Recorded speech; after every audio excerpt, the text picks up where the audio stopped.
That's the stupid. It's Marco, for I your saw you walk. Morning, everyone. Oh, beautiful, beautiful, beautiful sunny day this morning. Had no wind. Yesterday was ridiculous. But we got to deal with this.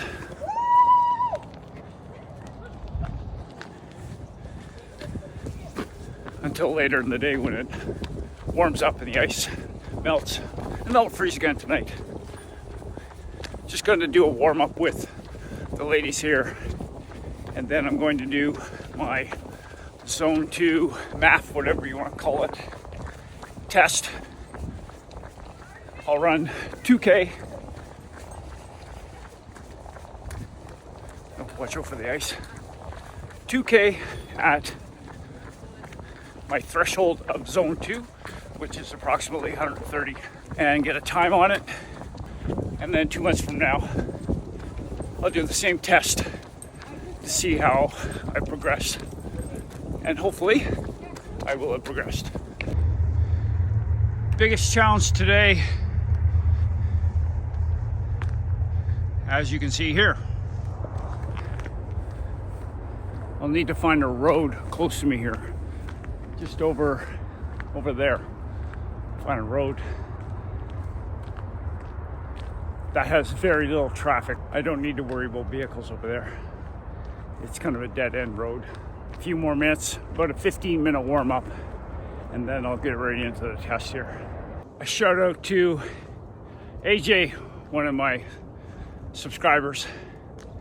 He was asking about max heart rate and whether you should get a heart monitor strap. And just in my personal experience, it's a good thing to have. I did a run with my wife and Barb a couple of days ago just to see what the readings were like just on my regular optical heart rate on the watch, and what a difference with the fluctuations in heart rate. Normally I get a pretty steady reading on my heart rate with the chest strap if I'm running a certain pace. If I run hills, it's going to be different. It's going to go up and down.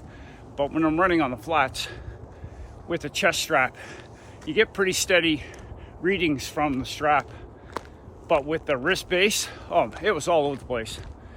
So if you're going to do this Zone 2 training, or just if you run by heart rate at all and not going by Zone 2 training, I'd recommend getting some type of chest base, Polar, Garmin, Wahoo, whatever brand.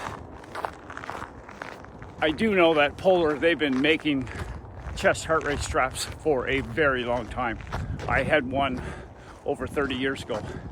So they pretty much perfected consumer grade chest straps. So I would recommend running with the chest strap just to get that extra bit of accuracy. Okay, ready to rock and roll. I found myself a flat stretch of road just up here. There's ice. So, whatever. Just gotta take it careful. I'm not going to film the entire thing. I should have done this. In a perfect world, I should have done this right at the start of this Zone 2 training, but didn't happen. I'm about a month in to my Zone 2 or MAF training.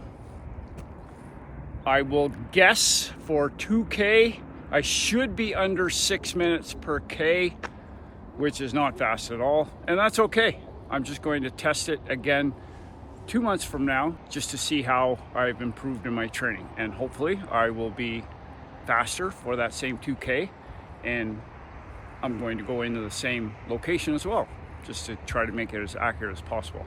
Now, one thing to consider in this training is that it's colder, a few more layers. So 2 months from now, if I'm wearing shorts, it will be a little bit quicker. It's not going to make that much of a difference, but it will make it a little bit quicker. So let's get this party started, everyone. And what I will do just to make it a little bit more accurate, I'm going to run for just a little bit longer because I basically stopped my warm up, reset the watch, and I'm going to start it as a brand new workout so that I will look at the data when I get back home. So I'm going to run until I get to about a 127-ish heart rate and then start the watch from there.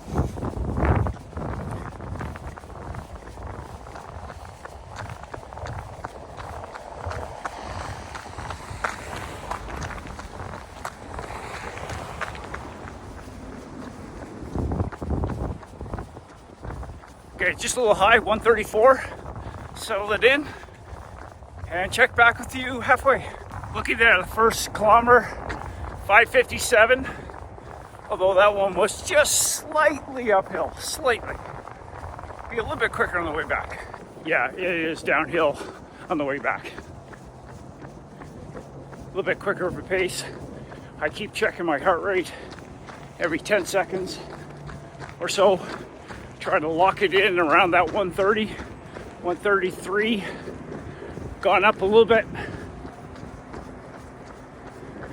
Just for seconds here and there. 11:48. The really nice thing about this test is that it is easy to do.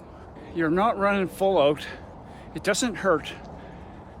The toughest part is to try to keep it as close to your zone 2 or MAF cap.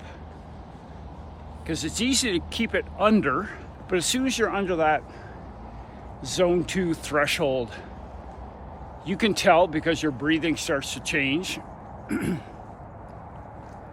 Just a little bit, you notice it.